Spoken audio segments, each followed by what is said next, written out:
प्यारे बच्चों, आज मैं आप लोग को विसर्ग संधि का पाठ पढ़ाने जा रहा हूं और आज विसर्ग संधि का दूसरा पाठ है। इससे पहले हमने एक पाठ पढ़ चुके हैं। तो आज हम लोग जो नियम संख्या 3 के ऊपर जाते हैं, इसलिए कि नियम संख्या 1 और 2 हम लोग पहले ही पढ़ चुके हैं। तो बच्चों, नियम संख्या 3 में विसर्ग का तालव्य स्व हलंत हो जाता है। तो अब देखिए किन परिस्थितियों में होता है। विसर्ग से पहले यदि कोई स्वर हो और बाद में च, छ या तालव्य स्व हो तो विसर्ग का तालव्य स्व हलंत हो जाता है। पहले कोई स्वर होना चाहिए या स्वर्ण वर्ण, उसी को बोलते हैं स्वर्ण वर्ण होना चाहिए, बाद में च, छ या श, 3 अक्षर, पहले स्वर वर्ण और बाद में च, छ या स। आप लोग को याद हो गया होगा। तो ये बदल के हो जाता है तालव्य स्व हलंत।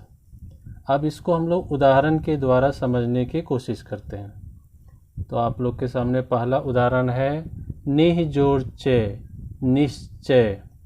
अब देखिए इसमें तीनों नियम लागू होता है कि नहीं होता है। तो यहाँ विसर्ग होना चाहिए, उससे पहले स्वर वर्ण होना चाहिए जो हर स्वीकार है, और विसर्ग के बाद च होना चाहिए। तो यहाँ विसर्ग के बाद च भी है, तो ये मिलके हो गया है निश्चय। अब यहाँ देखिए दुह जोड़ चरित्र, ये होता है दुष्चरित्र। ये अब देखिए इसमें विसर्ग भी है, विसर्ग से पहले स्वर वर्ण भी है और आगे च भी है। तो ये तीनों मिलके विसर्ग को तालव्य स्व हलंत बनने पर मजबूर कर दिया है।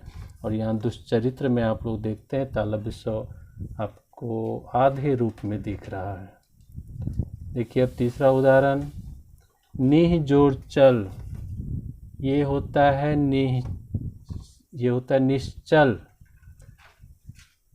यहाँ भी तीनों चीज़ मौजूद है, विसर्ग है, विसर्ग से पहले हर्ष स्वीकार है और आगे च है, तो ये हो गया है निश्चल। यहाँ तालव्य स्व आधा दिख रहा है, इसी की वजह से ऐसा होता है कि ये स्व हलंत में बदल, और स्व हलंत को हम लोग लिखते हैं आधा तालव्य स्व। तो निह जोड़ चल हो गया निश्चल। और इसी तरह से दुह जोड़ शासन, ये दुस्शासन हो जाता है। दुह में विसर्ग से पहले ह्रस्व उकार है और विसर्ग के बाद तालव्य स्व आपको दिख रहा है। तो इस तालव्य स्व और ये स्वर वर्ण के कारण विसर्ग को आधा तालव्य स्व बनना पड़ता है। तो यहाँ ये बन गया है दुह जोड़ शासन हो गया है दुस्शासन। आप लोगों ने दुस्शासन के बारे में जो महाभारत सीरियल में ज़रूर सुना होगा या देखा होगा, वो बहुत बलशाली था। अब देखिए निह जोड़ चिंत, ये होता है निश्चिंत। निह में विसर्ग भी है, विसर्ग से पहले स्वर वर्ण भी है, आगे च है। यहाँ च में आपको पहले हर्ष स्वीकार दिखता होगा, लेकिन ये वास्तव में हर्ष स्वीकार च के बाद होता है, क्योंकि हम मात्रा को बाद में ही लिखते हैं। तो यहाँ हर्ष स्वीकार लिखने की परंपरा पहले है, लेकिन ये हम यहाँ पहले च वर्ण को मानते हैं। तो निह जोड़ चिंत हो गया निश्चिंत। यहाँ भी देखिए तालव्य स्व है, च है, चूँकि ये संयुक्त वर्ण है इसीलिए हर्ष स्वीकार को पहले ही लिखा जाता है। और ये जो देखने में लगता है कि सौ में हर्ष स्वीकार है, सौ आधा है बच्चों, इसमें कोई मात्रा नहीं है, ये हर्ष स्वीकार की मात्रा च के लिए है। तो निह जोड़ चिंत हो जाता है निश्चिंत। और यहाँ देखिए दुह जोड़ चक्र, ये होता है दुष्चक्र। दुह में विसर्ग भी है, ह्रस्व उकार भी है विसर्ग से पहले, और विसर्ग के बाद में च है। तो नियम के अनुसार च रहेगा तो वो तालव्य स्व में जो बदलेगा, तो तालव्य स्व में कौन बदलेगा, तो उसके लिए विसर्ग को जो है तैयार रखा गया है, विसर्ग बदल गया है तालव्य स्व में, बाकी चीज़ वैसा का वैसा ही है। तो दुह जोड़ चक्र हो गया दुष्चक्र।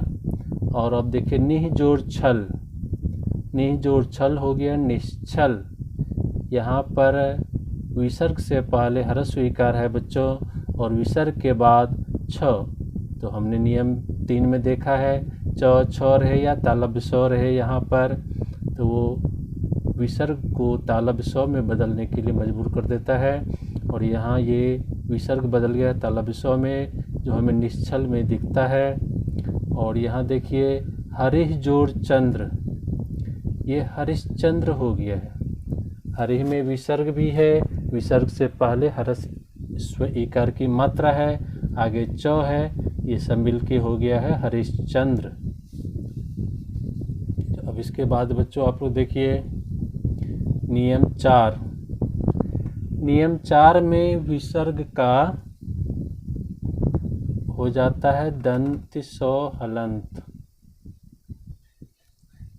ये अब हम इसको जो है समझेंगे कि ये कैसे होता है। तो विसर्ग के बाद यदि तो हलंत या सौ हलंत हो तो विसर्ग का सौ हलंत हो जाता है। इसमें एक ही नियम है बच्चों, विसर्ग के बाद तो हलंत या सौ हलंत होना चाहिए, तो वो आपको दंत सौ हलंत में बदल जाता है।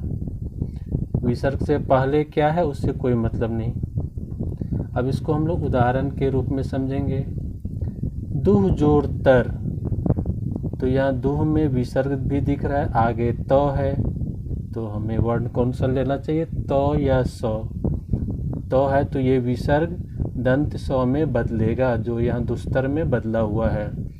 इस विसर्ग से पहले कौन सा वर्ण रहेगा ये नियम में नहीं बताया गया, तो हम लोग उसको देखेंगे भी नहीं।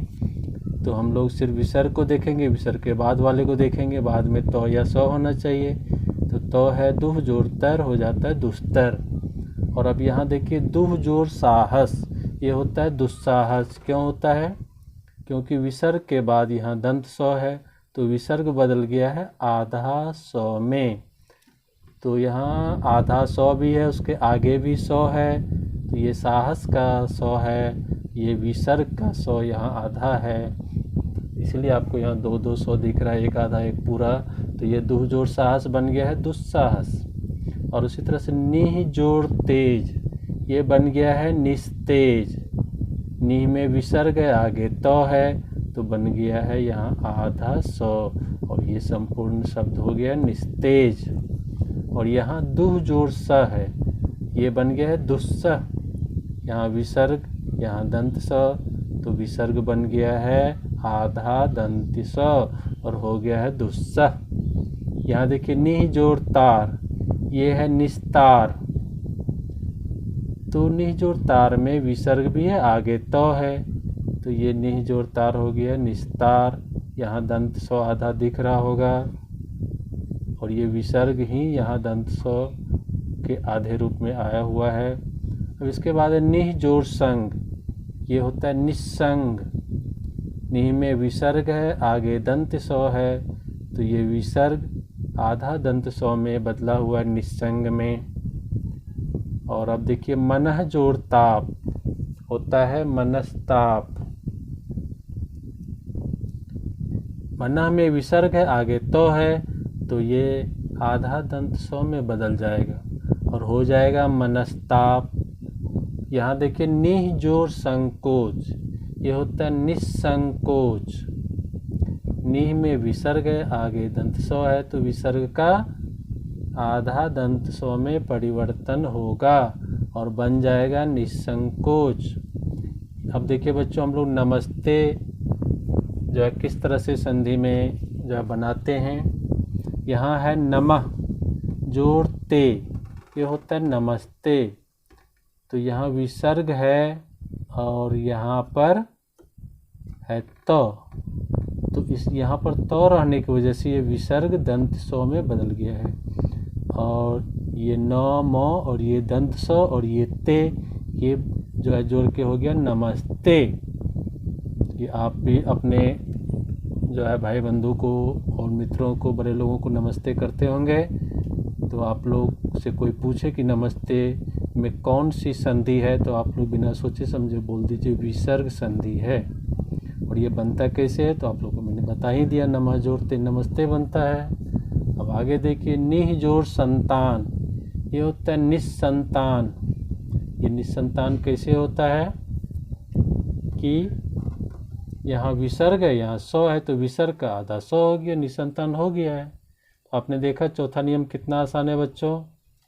और अब हम लोग चलते हैं पांचवें नियम की ओर। तो नियम 5 में विसर्ग का मूर्धन्य स हलंत हो जाता है, मूर्धन्य स हलंत।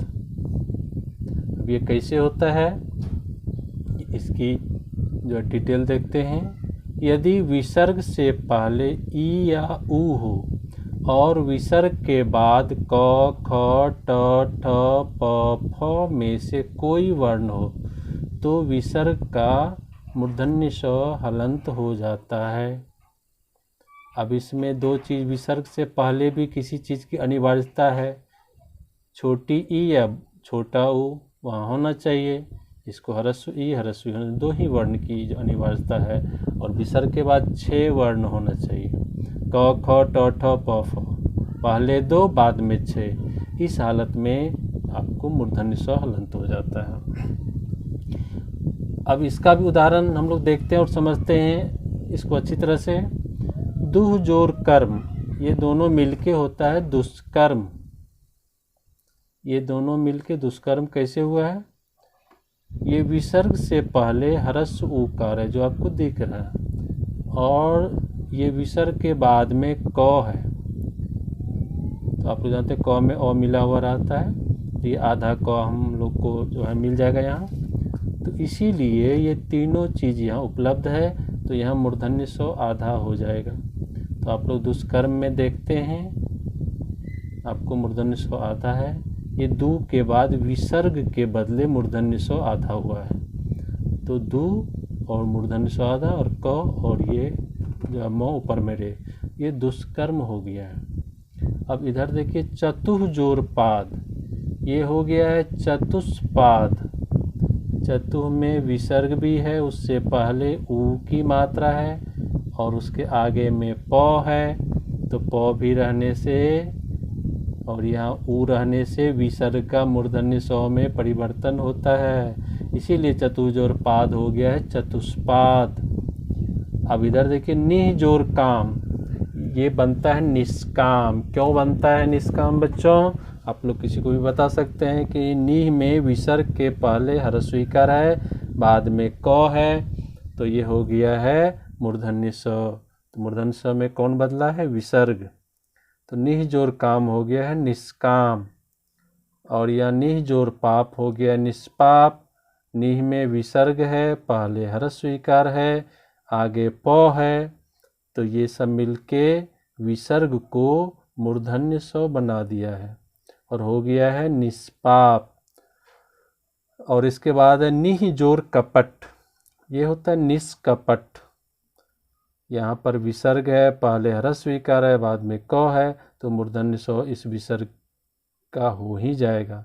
और जब यहाँ हम आधा मूर्धन्य स लिखेंगे तो शब्द बन जाएगा निष्कपट, जो यहाँ आपको दिख रहा है। और उसी तरह से निह जोर फल, ये होता है निष्फल। निह में विसर्ग है, उससे पहले ह्रस्व ईकार है, और आगे देखिए फ, हमने नियम में देखा था क ख ट ठ प फ, तो फ है, तो इसीलिए जो है यहाँ पर विसर्ग आधा मूर्धन्य स में बदल गया है और बन गया है शब्द निष्फल। और यहाँ पर है निह जोर कलंक, ये होता है निष्कलंक। निह जोर कलंक में विसर्ग है, विसर्ग से पहले ह्रस्व ईकार की मात्रा है, आगे क है, तो इसीलिए इसमें विसर्ग को मूर्धन्य स में रूप परिवर्तन किया गया है। तो ये हो गया निह जोर कलंक निष्कलंक। और इसके बाद है निह जोर ठुर, ये होता है निष्ठुर। निह जोर ठुर निष्ठुर होता है, इसलिए होता है कि यहाँ विसर्ग से पहले ह्रस्व ईकार है और इसके आगे ठ है, ट ठ क ख प फ हमने देखा था 6 वर्ण होना चाहिए, ठ है, इसीलिए ये विसर्ग बदलेगा मूर्धन्य स में। और निह जोर ठुर को मिलाने से बन गया निष्ठुर। और इसके बाद देखिए दुह जोर प्रकृति, ये होता है दुष्प्रकृति। दुह में विसर्ग है, विसर्ग से पहले ऊ की मात्रा है, उसके आगे प है। प्रकृति में सबसे पहले प को हम लोग देखते हैं। प्रकृति में प आधा है, र पूरा है। र जब नीचे में रहता है तो पूरा होता है, र जब ऊपर में होता है रेप के रूप में तब वो आधा होता है। तो ये र नीचे में है तो पूरा होगा, और ये प आधा है इसमें। तो दुह जोर प्रकृति होता है दुष्प्रकृति। यहाँ विसर्ग मूर्धन्य स में बदल गया है। और उसके बाद अंतिम उदाहरण देखिए बच्चों, दुह जोड़ कर, ये होता है दुष्कर। दुह में विसर्ग है, विसर्ग से पहले ह्रस्व उकार है और उसके बाद विसर्ग के बाद है क, तो विसर्ग के बाद क रहे और पहले ऊ की मात्रा रहे तो विसर्ग बदल जाता है मूर्धन्य स में, तो दुह जोड़ कर हो गया है दुष्कर। तो इसी तरह से आपने आज के 3 नियमों के अनेक उदाहरणों के माध्यम से सीखा है कि विसर्ग संधि कैसे कैसे होता है। कितना आसान है विसर्ग संधि बच्चों, इसको आप लोग यदि ध्यान से देखे होंगे, ध्यान से सुने होंगे तो निश्चित रूप से ये आपको हमेशा के लिए याद रहेगा। इसको बिल्कुल समझ गए होंगे और आपने इस वीडियो को देखा, इसके लिए आपको बहुत बहुत धन्यवाद।